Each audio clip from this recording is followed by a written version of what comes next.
Fun fact: the show played a significant role in popularizing the hillbilly chic style during the 1960s. The characters, particularly Ellie Mae Clampett, sported a distinctive look that included gingham dresses, denim overalls, and cowboy boots, which became iconic representations of rural fashion. Ellie Mae's outfits often featured playful and feminine details, such as floral patterns and frills, which contrasted with her rugged, outdoorsy lifestyle. The show's portrayal of this unique style resonated with audiences and influenced fashion trends at the time, leading to a resurgence of interest in country and Western attire. Additionally, the show's costume designer, Ruth Morley, cleverly used fashion to enhance the characters' personalities, making their outfits not just a reflection of their rural roots, but also a means of comedic contrast against the opulence of Beverly Hills. The fashion choices on the Beverly Hillbillies remain memorable and are often referenced in discussions about television fashion history. Come and listen to my story about a man named Jed. A poor mountaineer barely kept his family fed. And then one day he was shooting at some food, and up through the ground come a bubbling crude oil, that is, black gold, Texas tea. Well, the first thing you know, old Jed's a millionaire. The kinfolk said, Jed, move away from there. Said, California is the place you ought to be. So they loaded up the truck and they moved to Beverly Hills, that is, swimming pools, movie stars. The Beverly Hillbillies.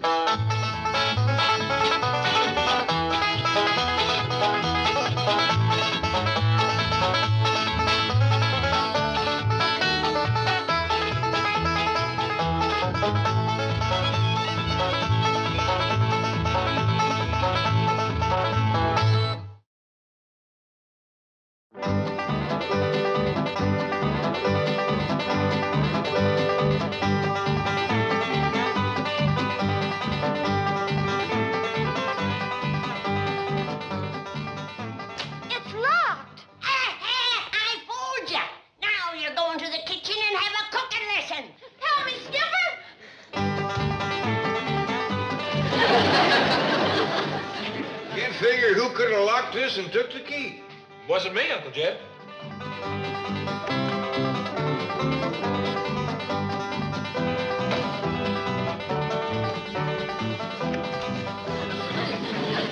Who's again? I locked all the doors.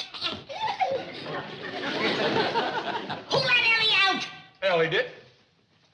Head her off, Jed. Chase her back this way. Might need your help, Jethro. Yes, Granny. Grab her and hold her, Jethro. Yes, sir, Uncle Jed. What are you doing? Let me go! Jethro, I didn't mean Granny. Oh, I'm sorry. You hollered hold her, and she was the only her here to hold. Let me catch her. I'm gonna kitchen break that young'un if it's the last thing I ever do. All right, Jethro, you go through the pantry. Granny, you go around back. I'll circle the house and see she don't get out the front door.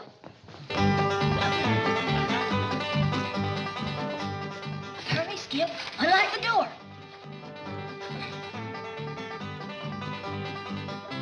That's it, Skip. Atta boy.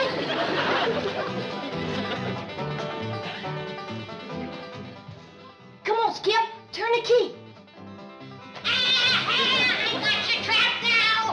Hurry, Skip.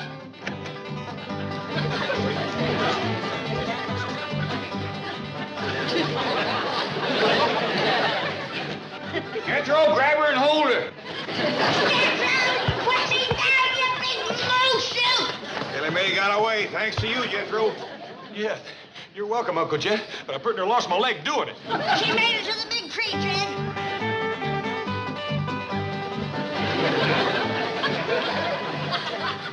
Jethro, how about shinning up that tree and getting her down?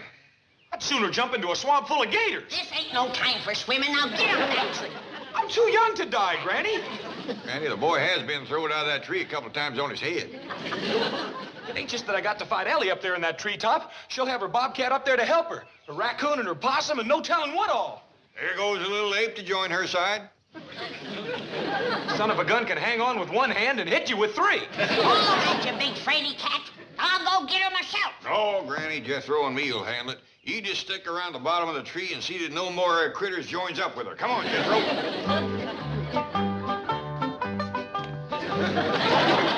Remember what you promised me, Uncle Jed? Yeah, boy, put down your end and run.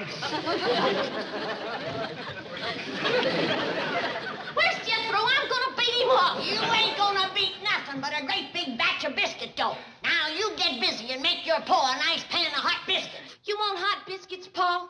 Well, it ain't that, Ellie. It's just that we figure you ought to be able to bake biscuits for your husband.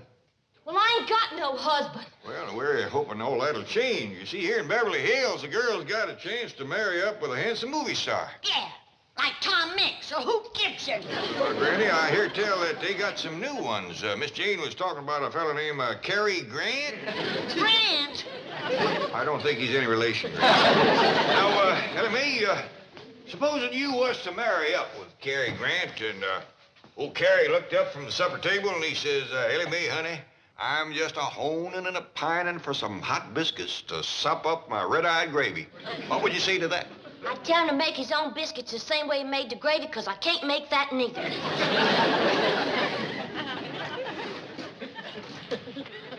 Ken, haul her to the stove. I'm gonna learn her to make hot biscuits and red-eye gravy before Cary Grant comes a-courting. Grab her and hold her, Jethro! Last time I'm gonna do this for you, Uncle Jed. A fella can take only so much punishment.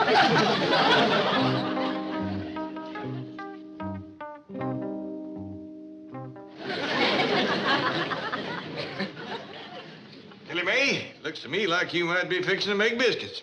I reckon so, Pa. Flabbermilk biscuits, light as feathers. Did you put in the soda and the baking powder, Ellie?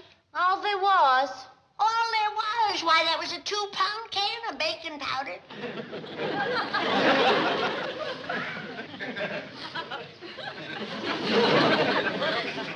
I don't want to worry nobody, but that clump of dough just took a deep breath. He's feeling it's baking powder. Look here, Pa, it's grabbing for you. What do we do, Granny? Well, we got two choices. We can either stay here and fight it or get out and give it the kitchen. I'd say let's fight. What do you want to do, Jed? Well, I'm kind of in favor of getting out of here. Well, that gives me the deciding vote. Now, let's see.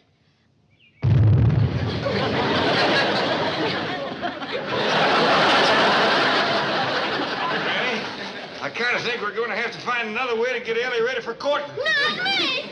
Well, before we do anything, we gotta catch her. She's headed right for the Drysdales. Well, come on. Jethro! And then, right in the middle of the final hand, those dreadful hillbillies came charging across our patio, painted like savages, and threw the bridge tournament into complete chaos. Well, I'm sure there was no harm done. No harm done. I dropped my cards. Mrs. Northcross fainted, and Mrs. Weston, our club champion, laid a low diamond from a hot bid and was wiped out. Now, Margaret, I tell you what. A visit to the beauty shop always sort of picks you up. Why don't you go over there, spend a few hours, and get the works? I spent the entire morning in the beauty shop. Well, no wonder you look so lovely. Well, why don't you go shopping and buy yourself a new deck of cards? Speaking of shopping, there's a new couturier in town I'd like to try. The House of Maurice.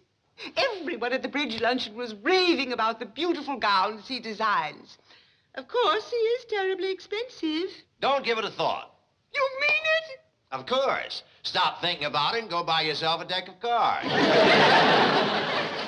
Very well. I guess we won't be going out much with Mother here. Your mother's coming?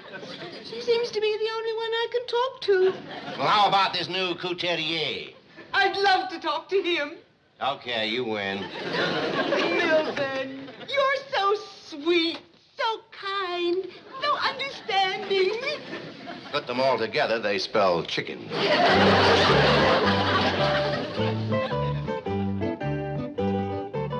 Why, Mr. Clampett, I would be honored to do a favor for you, any favor. It was you who gave me the opportunity to become a couturier. It was you who gave me this magnificent salon. Oh, vous êtes formidable. Vous êtes très généreux. Vous êtes un grand gentilhomme. Vous êtes... Now, Morris, before you say too much, maybe you first better hear the favor I'm asking. Commandez-moi. Well, Ask me anything. Oh, well, it's about my daughter, Ellie Mae. Ah, Ellie Mae. Très très ravissante.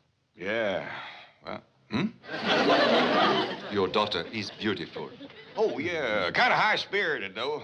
Matter of fact, Granny has given up the idea of kitchen breaking her. We figure we're going to have to get her husband city style. City style? Yeah, with good looks, polite manners, and pretty clothes. And you want me to provide the clothes? And the manners, too, I reckon. Bring her in. I will begin immediately. You sure it ain't asking too much? My pleasure, Mr. Clampett. All right. Jethro! Granny! Bring her in! You best stand back, Morris. She's a mite snappish when she's first unwrapped.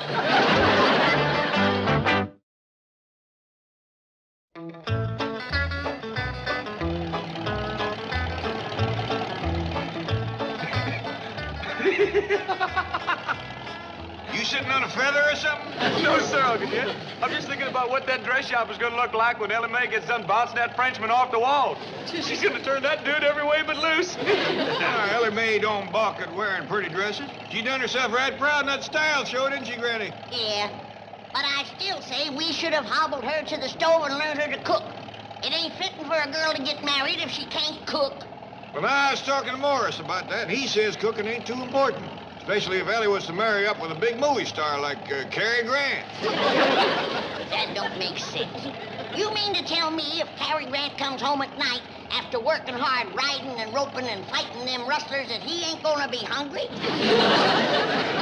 Well, now, Morris says that some of them big movie stars hire folks to do nothing but fix victuals. Go on. Full-time hired hand just to cook for him? Are those folks made of money? Well, a big star like Cary Grant must make a tolerable living. Hey, Uncle Jed, you know something? I think I'm going to be a movie star instead of a scientist or a brain surgeon. I'd sure like to have somebody cooking for me full-time. What do you think I do? Well, Jethro, if your cousin Ellie Mae marries up with Cary Grant, maybe he'll learn you the movie starring trade. Jiggity dog. I sure hope Ellie gets him, man. Well, don't hold your breath. I still say if Ellie can't cook, no man would look at her twice.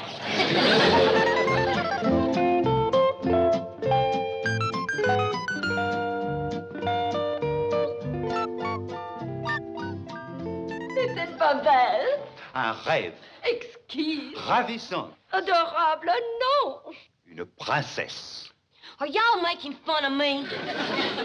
Oh, mais non, Ellie Mae. We were saying that you are beautiful. Ah, c'est belle pour n'importe quel homme. Madame Pauvin will teach you some French, along with other things. You will find it very useful. Oh, avec plaisir. Oh, I have an appointment now with an important new customer, the wife of a bank president. Come, Ellie. I want to see you in a dark wig. I'm sure the effect will be absolutely stellar.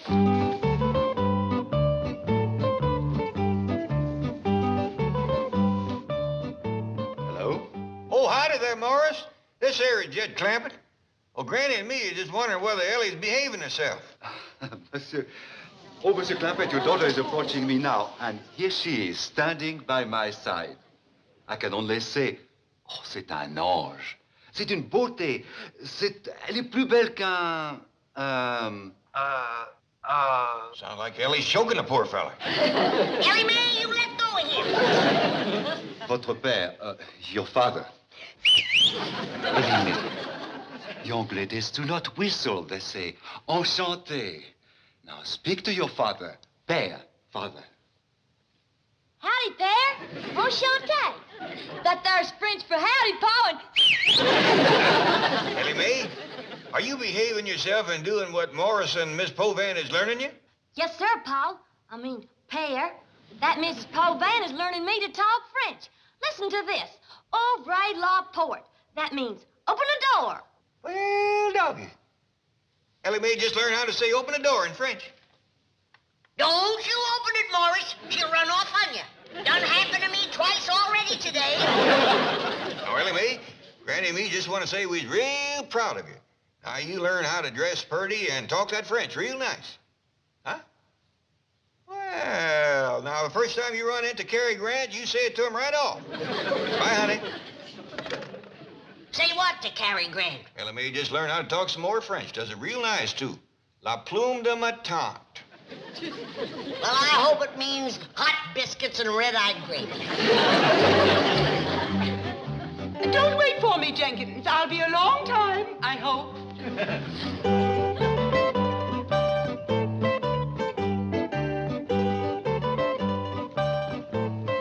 Bonjour, madame. I'm Mrs. Milburn Drysdale. I have an appointment with Maurice. I am Maurice. Oh, this is a thrill. I hear your gowns can make any woman beautiful. In your case, madame, it is you who will make my gown beautiful. Champagne? I'd better not. The very atmosphere is intoxicating. What I do need, Maurice, is something perfectly exquisite to take my mind off those dreadful hillbillies. Hillbillies? I won't bore you with the story. I only wish my husband could operate his bank as you do your salon and exclude undesirable peasants like the Clampetts. Did you say the Clampetts? Oh, don't worry. They'll never come here. They dress in the most outrageous clothing you've ever... Who is she? Who, madame? That divine creature who just... There she is again.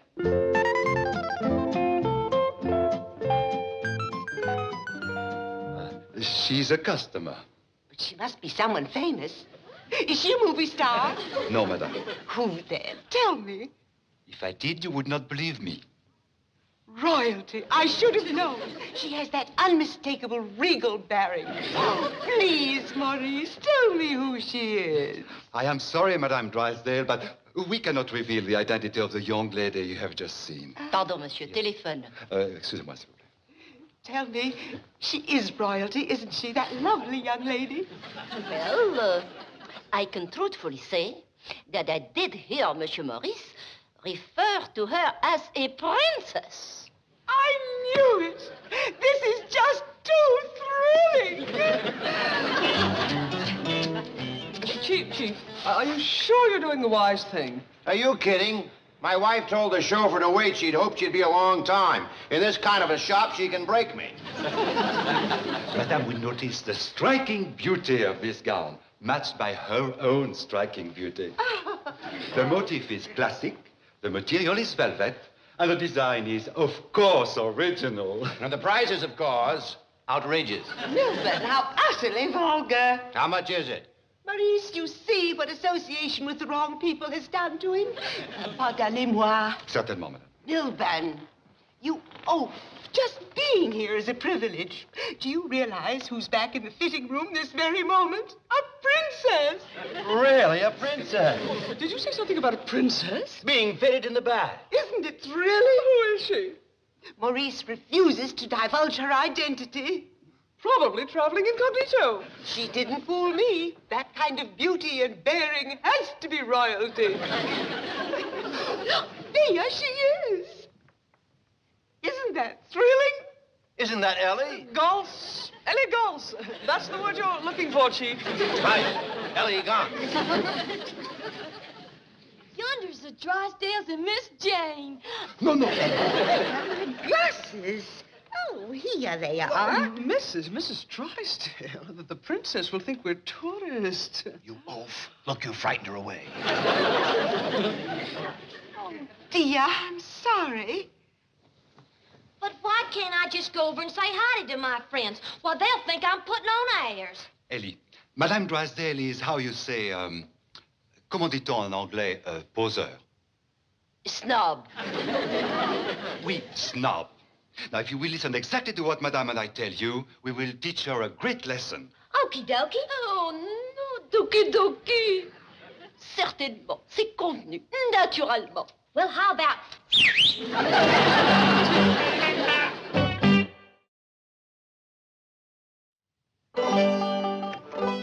Well, now, Granny, with Ellie down there working so hard at becoming a lady, least we can do is bring her some company so she won't get lonesome. I reckon you're right, Jed. Come on, Jethro, hurry up with that company. What I want to know is why we can't be Ellie's company instead of these critters. Jethro, if we was to go down there and stand around and watch Ellie studying ladying, she'd get nervous as a cat. Speaking of that, where's your favorite bobcat? Up in the tree, and if she wants it, she can come get it herself. Well, I reckon that'll be enough company. Skipper sure does look nice, don't he? Of course he does. He's got on my best tie. Dog, if he don't tie it better than you do. Well, if I had 4 hands, I could do some fancy tying, too. Fancy eating, too. Come on, drive on, Jethro.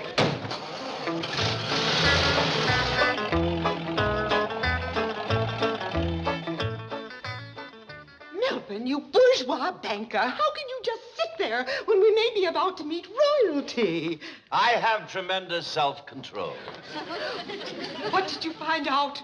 Who is she? Where is she from? Is she really a princess? Can I meet her? Did you speak to her? Mrs. Drysdale, please. She has agreed to allow you to be presented to her. Oh, marvelous! However, her identity must remain a secret. I understand. International intrigue and all that sort of thing. She will speak to you only through her interpreter. Oh, I must call a special meeting of my bridge club and tell them of this.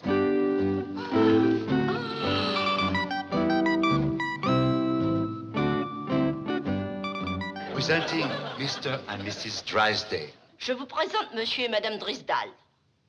Enchantée. Is the princess, that is Her Highness, staying at Beverly Hills long? Madame interprétée. Votre Altesse restera-t-elle à Beverly Hills longtemps? Enchantée. Oui. Yes. Come, Your Highness.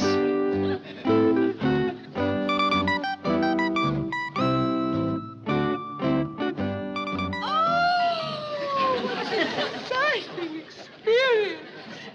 You see, Milburn, that is real quality. The product of generations of breeding and culture. She represents something that mere money cannot buy. I agree. Me too. She's staying in Beverly Hills for a while. Perhaps we can persuade the princess to appear at our huge party. What huge party? The one we're giving for the princess. Now, Margaret. Hathaway, you're very clever at arranging these things. Do speak to her interpreter. Enchanté.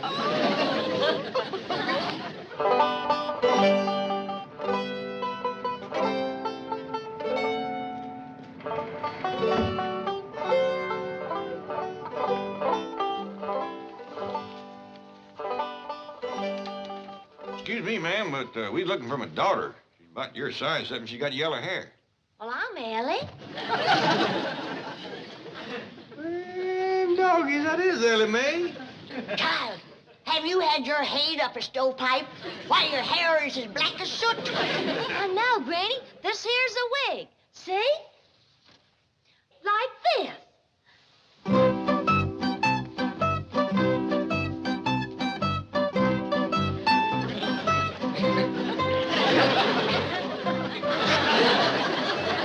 Howdy. Well, howdy, Skipper. Sure is good to see you. You too, Jethro. Thanks. Oh, good. The entire royal family is here. Mrs. Drysdale would like to give a huge party for Ellie Mae. Mrs. Drysdale? She was mad at us this morning. Yeah, we was chasing Ellie, and we cut across her outdoor card parlor, and she got awful riled at us. Come in throwing things at us. Little sandwiches. They was good, too. Her attitude has changed. Will you attend the party, Ellie? Well, is the rest of my family invited, too? Mrs. Drysdale would be thrilled at the prospect. Excuse me. You see, Ellie, what becoming a lady has already done for you? Yes, sir, Paul.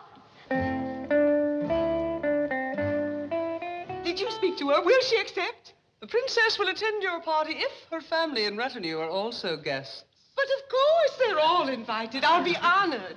I shall so inform Her Highness. Now, Milburn, if we are going to entertain the royal family, I insist that those untouchables next door be moved out. Margaret, how would you like it if the princess and her entire family and retinue were to occupy the Clampett mansion? Oh, Milburn, I'd be the happiest woman in the world. No more complaints about the Hillbillies? Never. And your mother will stay in Boston? Forever. Then you have my word on it.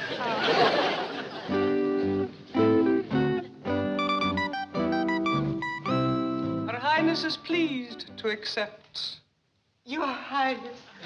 Oh, Miss Drysdale, now that you ain't mad at us no more, we can just cut out all this foolishness of bowing and French talk. We're right obliged for the party invite. Hope you have some more of them little sandwiches you was throwing at us. What's the matter, Miss Drysdale? You got a stomach ache? Reckon she's ailing, all right. Doggone, I'm right sorry Miss Drysdale calling off that party. Been a good chance for Ellie Mae to meet some fellas. Don't you worry about Ellie Mae. She's gonna get a husband the right way. Baking and cooking. Oh, you got to stirring up biscuits again? No, this time it's my homemade bread. How you doing, Ellie Mae? All right, I reckon. Have you put in the yeast, girl? All there was. All there was? Why, that was a 2-quart crock. Reckon I'd best get this outside before it gets out of control. Open the door, Ellie Mae. Best throw the blanket over it, Granny. We don't want to be scraping it off the walls again.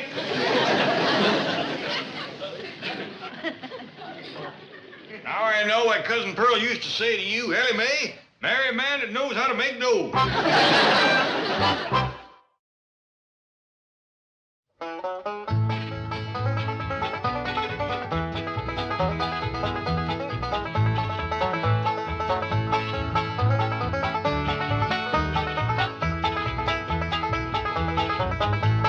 Now it's time to say goodbye to Jed and all his kin. They would like to thank you folks for kindly dropping in. You're all invited back next week to this locality to have a heaping helping of their hospitality. Hillbilly, that is. Set a spell. Take your shoes off. Y'all come back now. Here? Question 1. Which one of the Clampetts gets the royal treatment at the house of Maurice? 1. Jed. 2. Ellie Mae. 3. Granny.